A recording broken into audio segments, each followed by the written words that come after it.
মুন্সিগঞ্জে নাব্যতার সংকটে ঢাকা থেকে দক্ষিণবঙ্গগামী লঞ্চ ভিড়তে পারছে না মীরকাদিম নৌবন্দর লঞ্চ ঘাটে। এতে ভোগান্তিতে পড়ছেন নৌপথের যাত্রীরা। এ নিয়ে আরও জানাতে সরাসরি যুক্ত হচ্ছেন সহকর্মী সুমিত সরকার।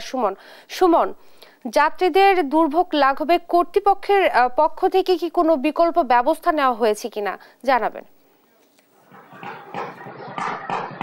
জি ঈশাদ, আপনি আসলে যেমনটি বলছিলেন, মুন্সিগঞ্জের মীরকাদিমের এই লঞ্চ ঘাটে কিন্তু এক সময় রাত দিন 24 ঘন্টায় মুখরিত থাকতো এই ঘাটে। এখন কিন্তু সেই চিত্র আসলে আমরা দেখতে পাচ্ছি না। এখানে সারাদিনে তিনটি লঞ্চ শুধুমাত্র এখানে এই ঘাটে ভিড়ে, এতে করে কিন্তু যাত্রীরা তাদের অনেক ভোগান্তিতে পড়ে বলে আমাদের এখানকার যাত্রীরা জানিয়েছেন। তো আমি একজন যাত্রীর সাথে কথা বলবো। আপনি কি জানাবেন এই লঞ্চ ঘাটটি আগে কেমন ছিল, এখন কি অবস্থায়? এই লঞ্চ ঘাটটি আগে খুব জৌলসপূর্ণ ছিল এবং তখন সেখানে দৈনিক 30-40টা লঞ্চ যাতায়াত করত। এখন নাব্য সংকটের কারণে লঞ্চের সংখ্যা মাত্র 3টা, সকালবেলা 3টা লঞ্চ ছাড়ে। আর নাব্য সংকটের সাথে আরেকটা বড় সংকট আছে, সেটা হচ্ছে জিওগ্রাফিক্যাল প্রবলেম। এই লঞ্চটার ঘাটটা আগে ছিল কাঠপট্টি, যেটা আরেকটু ওই পাশে ছিল। এখন সেটা নিয়ে আসছে একটা এই চিকন সরু খালের মধ্যে, যেটা আগে ইসামতি নদী ছিল। এটা এখন নাব্যতার কারণে এখানে লঞ্চ আসতে পারে না, আর লঞ্চগুলি উপযুক্ত জায়গায় ভিড়তে পারে না, বিধায় লঞ্চ মালিকরাও এখানে আসার জন্য তেমন উৎসাহী না। আগে দেখবেন যে এই যে লঞ্চটার মধ্যে নাম লেখা আছে কাঠপট্টি, কিন্তু ঘাটের মধ্যে নাম লেখা আছে মীরকাদিম ঘাট। এই জিওপলিটিক্যাল কারণে এই লঞ্চ ঘাটটা মৃতপ্রায় অবস্থায় আছে।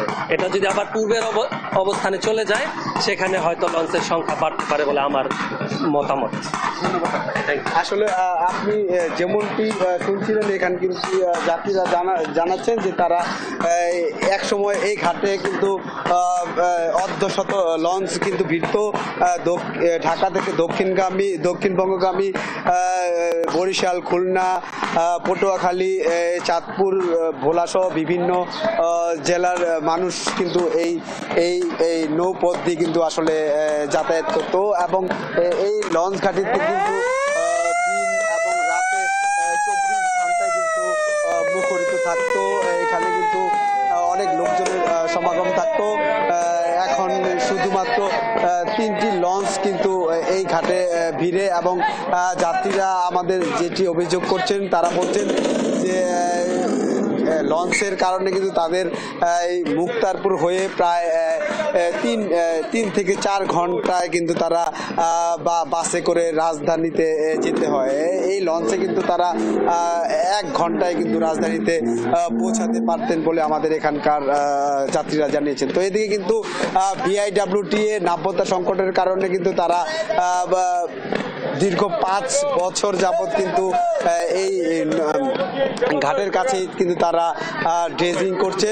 ড্রেজিং করলেও কিন্তু আসলে সেটি সুফল পাচ্ছে না বলে আমরা এখানকার কর্তৃপক্ষ এবং যাত্রীদের কাছ থেকে জানতে পেরেছি। তো এখানে কিন্তু আসলে সব মিলিয়ে আগে যেই লঞ্চ ঘাটটি ছিল কাঠপট্টি এলাকায়, সেখানে কিন্তু প্রধান নদীতেই ছিল। সেই কারণে দক্ষিণবঙ্গের যেই লঞ্চগুলি ছিল, সেই লঞ্চগুলি কিন্তু তারা সেখানে ভিড়তে পারত। তো এখন প্রায় 18 বছর আগে সেই লঞ্চ ঘাটটি কিন্তু আসলে একটি খালের কিনারায় নিয়ে আসার কারণে কিন্তু আপনার এই প্রতি বছরই আসলে নাব্যতা সংকটের কারণে এই লঞ্চ ঘাটে আসলে লঞ্চগুলি ভিড়তে পারে না বলে আমরা এখানে জেনেছি। তো ঈশাদ, এই ছিল আমার কাছে মুন্সিগঞ্জ মীরকাদিমের লঞ্চ ঘাট থেকে সবশেষ খবর।